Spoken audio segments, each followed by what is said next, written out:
Bonjour et bienvenue sur cette vidéo. Aujourd'hui, nous allons parler du septième ennemi invisible. Si tu n'as pas vu tous les autres ennemis invisibles, sache qu'ils sont sur ma chaîne. N'hésite pas à t'abonner, n'hésite pas à aller les regarder.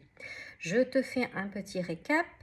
Dans un premier temps, nous avons vu le premier ennemi invisible, l'environnement.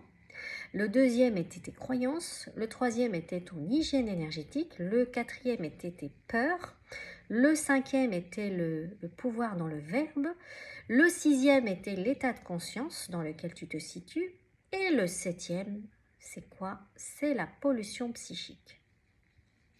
Alors, qu'est-ce que j'ai voulu dire par là? Dans pollution psychique, entend simplement surtout que nous sommes des êtres de relation. C'est-à-dire que nous échangeons avec les autres et donc puisque nous échangeons et que nous sommes des êtres de relation, des êtres d'émotion, nous échangeons des énergies. Des énergies qui ne sont pas toujours topissimes, d'accord?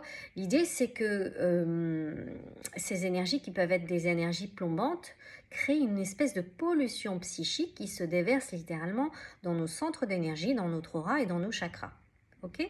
Alors, c'est une réalité, hein, clairement.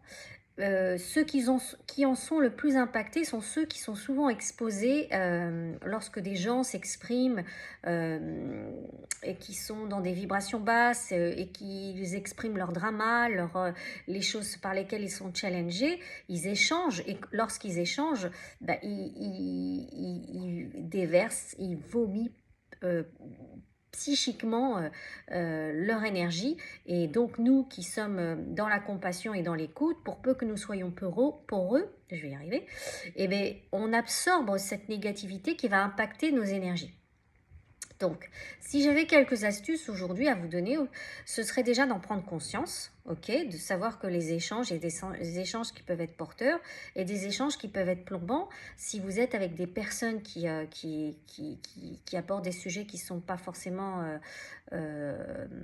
porteurs ou qui sont plutôt en lien avec le drama, vous risquez d'être impacté si vos corps subtils ne sont pas suffisamment éduqués. Si vous avez une tendance à être fortement dans l'empathie, voire poreux, vous risquez d'être impacté. D'accord? C'est comme il y a certains métiers, hein, par exemple comme psychiatre, psychologue, médecin, c'est littéralement tout ce qui est en lien avec l'accompagnement, c'est littéralement des métiers où les autres, les clients déversent, ou les patients déversent littéralement leur pollution psychique sur la personne. Et l'idée, c'est que cette personne puisse au moins avoir une hygiène énergétique, une conscience et surtout une protection psychique pour pouvoir faire face à cette pollution psychique. D'accord? Donc, si je pouvais donner une astuce, ce serait dans un premier temps, quand tu converses avec quelqu'un et que que la vibration est basse, que tu te sens happé, c'est de dire je prends l'info et non la charge émotionnelle, d'accord? Pour que tes corps comprennent que il y a pas, même s'ils ont de l'empathie, ils prennent l'information, mais pas la charge pour pas que tes corps soient impactés. La deuxième astuce, ce serait de créer une coque psychique, c'est-à-dire que tu vas par visualisation créer une coque transparente qui va couvrir ton aura et légère fente au niveau de ton troisième œil qui va pouvoir te permettre d'éviter d'être coupé de ton intuition, de ta guidance supérieure. Et cette coque psychique, elle est créée par des particules spirituelles qui sont à ton service et qui peuvent te protéger en cas de pollution psychique, en cas de pollution, par exemple, d'entité, toute autre chose. Donc, si tu veux en savoir plus, n'hésite pas à lire les ouvrages de Serge Boutboul.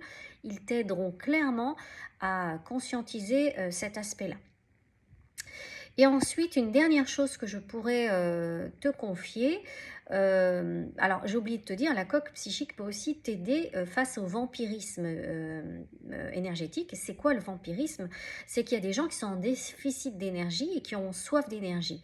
Et quand ils vont voir des gens qui vibrent haut ou des gens qui ont une énergie supérieure à la leur, bizarrement, à travers un échange, tu vas repartir à quatre pattes, tellement tu vas te sentir vidé en énergie, tu ne vas pas le comprendre, mais c'est dans leur constitution énergétique, ils ont tendance à happer l'énergie des autres, et si tu en es victime, tu verras que la coque psychique va être d'une grande aide. D'accord? Ensuite, la dernière astuce que je pourrais te donner dans cette vidéo, ce serait que tu prennes conscience de tout ce que tu projettes psychiquement chez les autres et de demander à rapatrier toutes ces énergies et à les confier au centre de la Terre. C'est-à-dire que tu vas dire intérieurement, je demande, par exemple, tu prends ton enfant, tu prends ta mère, tes parents, tes collègues, tu demandes à ce que tout ce que tu as pu projeter consciemment ou inconsciemment sur eux, dans leur énergie, dans leur centre d'énergie, tu demandes à rapatrier cette énergie et à ce que ça aille au centre de la Terre. Et tu demandes après à ce que toutes les énergies que ces personnes ont projetées sur toi, consciemment ou inconsciemment, puissent retourner au centre de la Terre. Je pense que déjà avec cet exercice, tu devrais te sentir beaucoup plus légère ou léger. Donc voilà à peu près ce que je voulais te dire à travers cette vidéo. J'espère que ces petites astuces pourront t'aider à améliorer ton énergie, ta sérénité et ton mieux-être. Je te dis donc à très bientôt. Au revoir.